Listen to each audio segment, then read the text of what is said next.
Olá, seja muito bem-vindo, seja muito bem-vinda. Meu nome é Aline, eu sou psicóloga e eu gostaria de falar com vocês um pouquinho sobre um tema que ele é muito recorrente aqui na clínica, que eu acho que é importante a gente poder pontuar, né? Eu gostaria de falar hoje sobre pais alcoolistas e as marcas que ficam em seus filhos.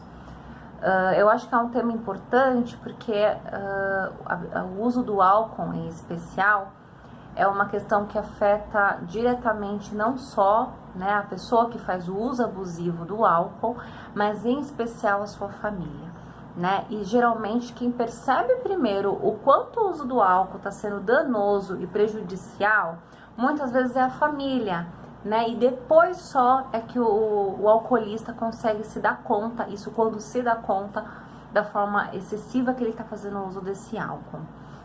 Então, acho que é legal poder falar, né? Porque esse uso abusivo traz marcas, né? E pode trazer marcas aí para essas crianças e esses adolescentes que no futuro podem apresentar N questões.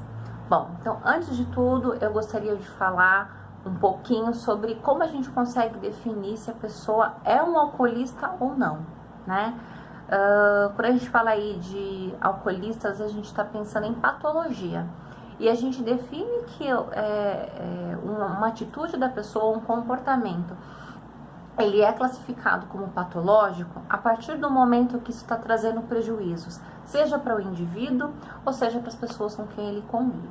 Então, uma pessoa que está fazendo uso abusivo de álcool, ela vai representar um dano tanto para ele, né, quanto para a família, né, em especial aí para os filhos, né, para as crianças e para os adolescentes que convivem com essa pessoa. Eu acho que é importante falar que aí nossa população brasileira, hoje, de cerca de 85% da população adulta faz uso de álcool.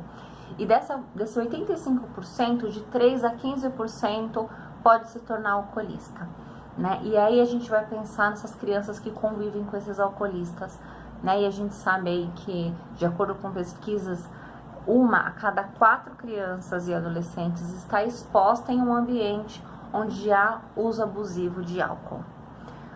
Isso é muito sério, né? Porque isso vai repercutir em várias áreas dessa criança e adolescente. Geralmente, uma das primeiras áreas que a gente vai perceber é no rendimento escolar.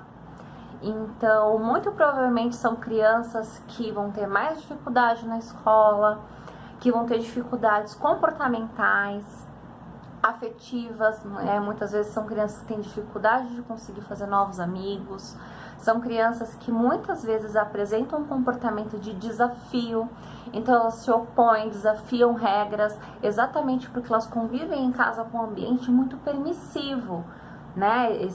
Essa família, esse adulto que está fazendo o uso contínuo e abusivo do álcool, ele vai mostrando para essa criança que isso é permitido, né? Que tudo bem quebrar essas regras sociais que a gente tem, né? E ela pode, dessa forma, apresentar alguns comportamentos. Então, essa questão da dificuldade de seguir regras, né? E os pensamentos mais opositores, mas ela também pode apresentar uma baixa autoestima, comportamentos ansiosos, com dificuldade de concentração.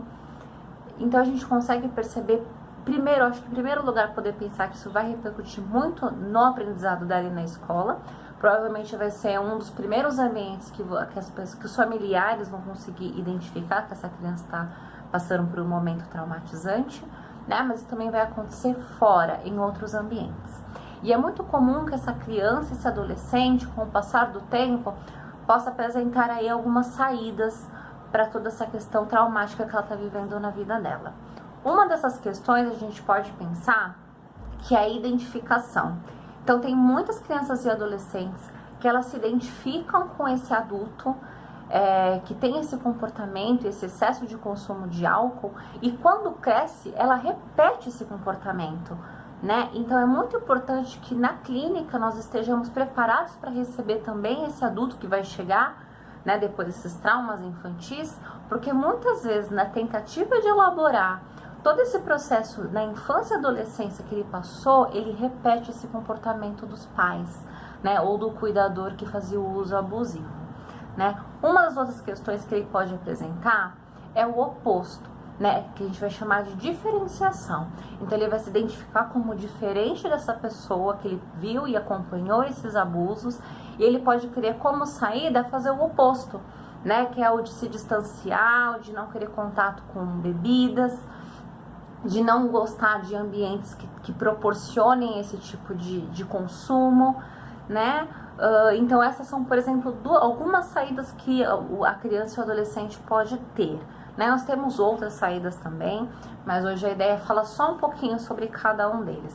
Mas eu acho que isso é um alerta, né, pra gente poder pensar. Primeiro, dessas crianças, se você for percebendo, eu acho que é importante e muito crucial que elas possam ser encaminhadas para um acompanhamento a fim de poder lidar com essa situação, e mais que isso, para que a gente possa cuidar aí a partir de uma rede aí de acompanhantes, de que essa criança não fique em situação vulnerável, né? Então, dentre elas está incluída o cuidado emocional dessa criança, né? Mas também pensar nesse adulto, que é um adulto que está doente e que também precisa de cuidado, né? Quando a gente consegue cuidar desse adulto que tem essa questão desse uso abusivo, né, de álcool, drogas, mas hoje a gente está falando exclusivamente sobre álcool, né? Quando ele é cuidado também, isso repercute diretamente nessa criança e nesse adolescente, né? E com essa criança e esse adolescente também é importante se fazer um cuidado para que eles possam passar por essa questão de forma muito mais satisfatória do que se eles tivessem que passar sozinhos. Tá bom? Então falei um pouquinho aqui. Se você tiver curiosidade, quiser conhecer um pouquinho mais sobre o meu trabalho, vocês podem me seguir nas minhas redes, tá? Muito obrigada pela companhia de vocês e até breve.